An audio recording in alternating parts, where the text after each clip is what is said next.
नमस्कार, मैं अभिषेक राज easy way coaching में आप सभी का हम स्वागत करते हैं। दोस्तों, मीडिया में बहुत सारी बड़ी बड़ी बातें कही जा रही है कि 10वीं वाले छात्र भी अब कोर्ट जाएंगे। कई सारे कोचिंग संस्थान बच्चों को भ्रमित कर रहे हैं, भड़का रहे हैं और तथ्यों को समझ नहीं रहे। ये लड़ाई 10वीं और आईटीआई की है ही नहीं। मैं कभी भी इस बात को लेकर सहमत नहीं हूं या मैं कभी भी इस बात को नहीं बोला हूं कि 10वीं वाले छात्रों को अधिकार नहीं दिया जाए। मैं जो भी लड़ाई लड़ रहा हूं, चाहे मेरी टीम जो है, जो भी इस लड़ाई में शामिल लोग हैं, इस बात की लड़ रहे हैं कि जो रेलवे ने बोला था पिछले 6 सालों से, उस पे उसको कायम रहना चाहिए। 10वीं के लिए अलग सीट निकालना चाहिए और आईटीआई के लिए अलग निकालना चाहिए। इस बात की लड़ाई चल रही है। लेकिन कुछ कोचिंग संस्थान ये हवा दे रहे हैं कि कोर्ट अगर 10वीं को लागू करता है तो फिर हम कोर्ट जाएंगे। अब समझिए, उन लोगों को ये नहीं मालूम है कि जो बोल रहे हैं वो बिल्कुल ही गलत बोल रहे हैं और भ्रामक है। भ्रामक इसलिए है क्योंकि जिस केस को लेकर, जिस 10वीं के मैटर को लेकर आप कोर्ट जाना चाहते हैं, तो भाई साहब ऑलरेडी रेलवे जो अपना पक्ष रख रहा है कोर्ट में ना, वो यही तो रख रहा है जो आप लेकर जाने वाले हो। आप यही लेकर जाइएगा ना कि जो नोटिफिकेशन में बदलाव हुआ है वो सही है, हमें मौका देना चाहिए, हमने फॉर्म भर दिया है। ये रेलवे खुद ऑलरेडी ऐसा बात बोल रहा है। फिर आपके जाने से क्या हो जाएगा? आपका केस तो पहले एक्सेप्ट नहीं होगा। आपको एक ही काम करना पड़ेगा कि जो रेलवे केस लड़ रहा है उसमें आपको शामिल होना पड़ेगा। तो जाइए और शामिल हो जाइए। नहीं भी शामिल होइएगा तो रेलवे तो इस बात का ही पुरजोर समर्थन कर रहा है कि हमने जो किया है वो सही है। पहली बात ये क्लियर हो गई। अब देखिए क्या होगा। अगर आप कोर्ट में इस बात को लेकर बाय द वे चले गए और 1% हम मानते हैं कि आपने अलग से कुछ ऐसा मैटर उठाया और कोर्ट ने एक्सेप्ट कर लिया, तो आप जरा बताइए कि देश में कितने छात्र हैं जो 10वीं पास हैं। हम बता रहे हैं मिनिमम क्वालिफिकेशन की बात नहीं कर रहे हैं, हम उन क्वालिफिकेशन की बात कर रहे हैं कि केवल 10वीं पास। 10वीं पास तो हर कोई करता है, तब जाकर 12th करता है, आईटीआई करता है, डिप्लोमा बीटेक जो भी करता है। लेकिन हम आपसे सवाल ये करते हैं कि केवल 10वीं पास कितने छात्र हैं।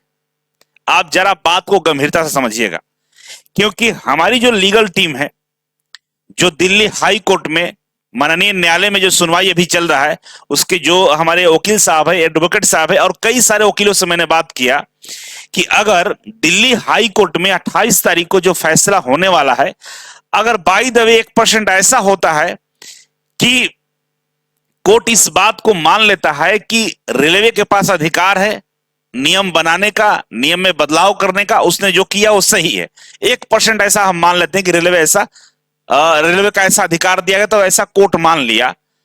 अगर कोर्ट इस बात को मानता है तो दूसरा स्टैंड हमारा यही है कि ठीक है, आपने जो किया वो सही किया है। 10वीं भी फॉर्म भरेगा, आईटीआई भरेगा, सबके लिए ओपन रहेगा, यहां पर किसी तरह का पद का डिवाइडेशन नहीं होगा।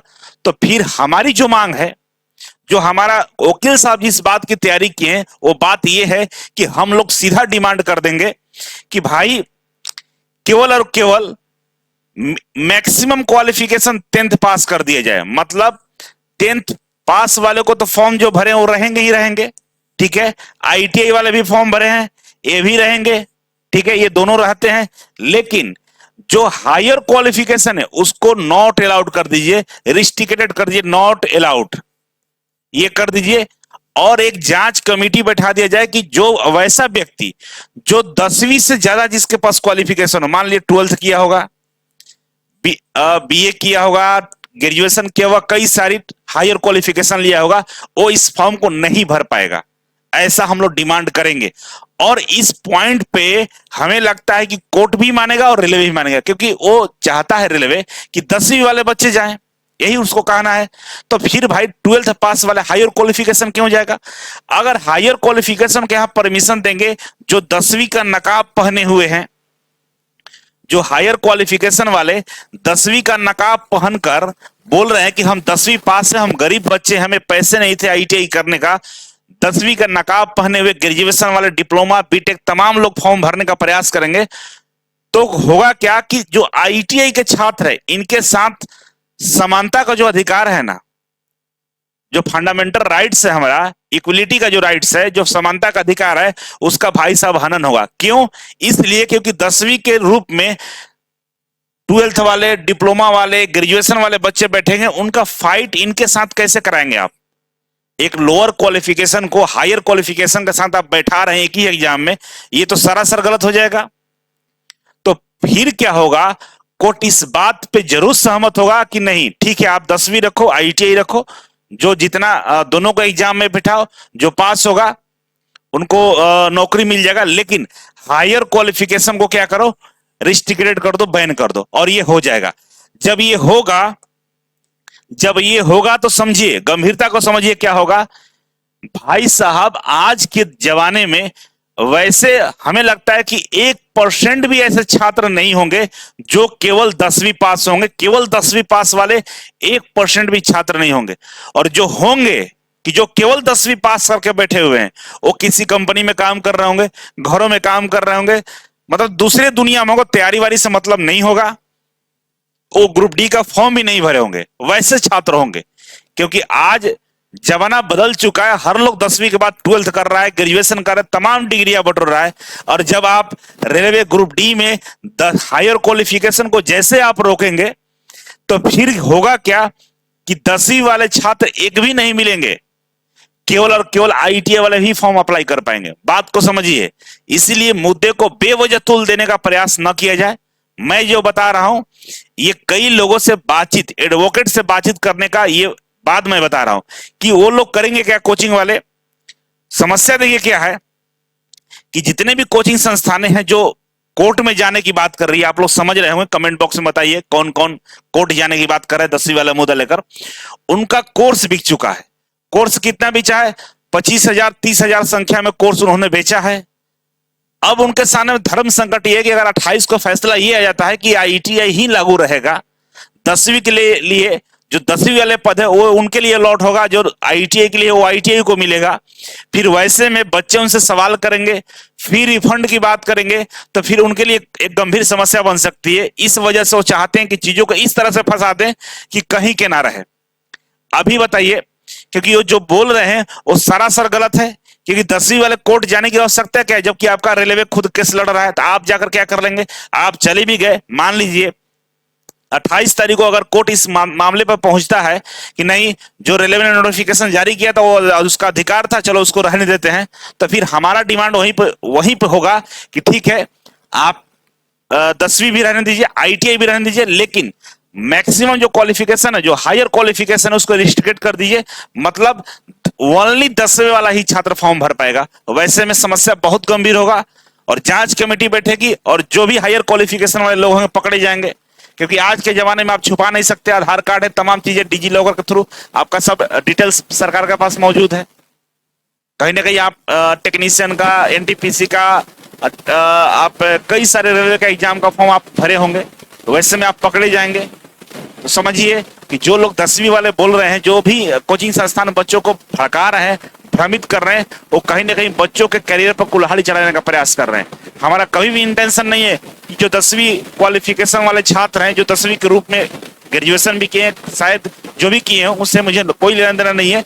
हमारी बस इतनी लड़ाई है कि जो रेलवे ने बोला था कि रेलवे के ग्रुप डी के जो टेक्निकल वाला डिपार्टमेंट है, जहां पे civil, mechanical, electrical, signal, telecom, ये तमाम डिपार्टमेंट में केवल और केवल आईटीआई को ही मौका दिया जाए, क्योंकि टेक्निकल डिपार्टमेंट है। और आज ही मंत्री महोदय का, हमें लगता है कि 10 मार्च को मंत्री महोदय का राज्यसभा में यह बयान है कि भाई रेलवे एक टेक्निकल विंग है, यहाँ पे सारी चीजें टेक्निकल होती है, तो टेक्निकल लोगों को ही रखना ज्यादा हमारे लिए सहूलियत वाला चीज होता है। वैसे में सवाल उठता है और गंभीर प्रश्न है। तो मैं आज वीडियो इसी बात को लेकर बना रहा हूं कि इस चीज को समझिए, गंभीरता को समझिए, किसी की बहकावे में आने का प्रयास मत करिए। जब कोर्ट में डिसीजन आ जाएगा कि आईटीआई और 10वां दोनों अलग अलग होगा, अलग अलग सीटें रहेगी, तब हम लोग मिलजुल कर सीट बढ़ाने का भी काम करेंगे। तो आपको इस बात को समझना होगा कि कौन ऐसे लोग हैं जो आपको भ्रमित करते हैं, आपको फंसाने का काम करते हैं, अपने कोर्स बेचने के चक्कर में ये भूल जाते हैं कि नियम क्या कहता है, कानून क्या कहता है। वो ये बात को भूल जाते हैं कि आज पूरा देश, कोर्ट, सब लोग ये बोल रहा है कि रेलवे ने गलती किया है। उनके भी दिल में ये सवाल है, जो ये बोल रहे हैं 10वीं वाला मैटर जो बोल रहे हैं, उनके भी ये दिल में सवाल है कि रेलवे ने गलती किया है, लेकिन उनकी मजबूरी ये है कि उन्होंने कोर्स बेच दिया है। अब बेच दिया है तो समस्या ये है कि भाई वो बच्चे कहीं ना कहीं कल जाकर कुछ उल्टा सीधा डिमांड करेंगे तो क्या कर पाएंगे। तो चाहते हैं कि चीजों को उलझा दें। तो ठीक है, आप उलझा सकते हैं, लेकिन हमारा जो स्टैंड है क्लियर है। हम किसी के खिलाफ नहीं है, हम अपनी मांग के लिए लड़ रहे हैं। और इसलिए लड़ रहे हैं कि रेलवे ने ऐसा बोला था और उसके कहने से 40 लाख बच्चों ने आईटीआई कर लिया। अब उन 40 लाख बच्चों का क्या होगा जिन्होंने 30,000 40,000 रुपए खर्च करके आईटीआई किया, समय दिया और उनके पैसे बर्बाद हुए, उसका क्या होगा? तो हमारा जो स्टैंड है स्पष्ट है और सारे लोग इस बात को मान रहे हैं। फिर वैसे में चीज को उलझाने से कोई मतलब नहीं है, हवा देने से कोई मतलब नहीं है। नहीं तो फिर हम लोग की ये स्टैंड होगी कि भाई मैक्सिमम क्वालिफिकेशन को रिस्ट्रिक्ट करिए, कि भाई 10वीं के अलावा हायर क्वालिफिकेशन अलाउड नहीं रहेगा और जो पकड़ा जाएगा वो जेल जाएगा।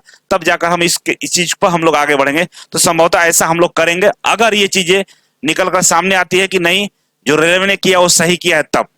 बाकी आप लोगों का क्या राय है कमेंट बॉक्स में जरूर कमेंट करिएगा, निष्पक्ष तरीके से कमेंट करिएगा। ऐसा मत सोचिए कि हम 10वीं वाले हैं तो आपकी बात नहीं हो रही है, ऐसा कुछ भी नहीं है। मुझे पता है कि आप 10वीं के अलावा बहुत सारे क्वालिफिकेशन आपके पास है, लेकिन उन लोगों को आप मना करिएगा जो कोर्ट में जा रहे हैं। हम आपकी लड़ाई लड़ेंगे, सीट बढ़वाएंगे, बढ़ने का प्रयास करेंगे।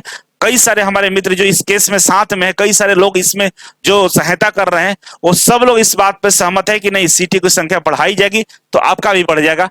बस जो रेलवे ने गलती किया आज मेरे साथ किया कल आपके साथ भी करेगा, तो ऐसा नहीं होने देना चाहिए। सबकी भलाई की बात यही है। बाकी आपकी मर्जी, कमेंट बॉक्स में कमेंट करके बता सकते हैं। बहुत बहुत धन्यवाद।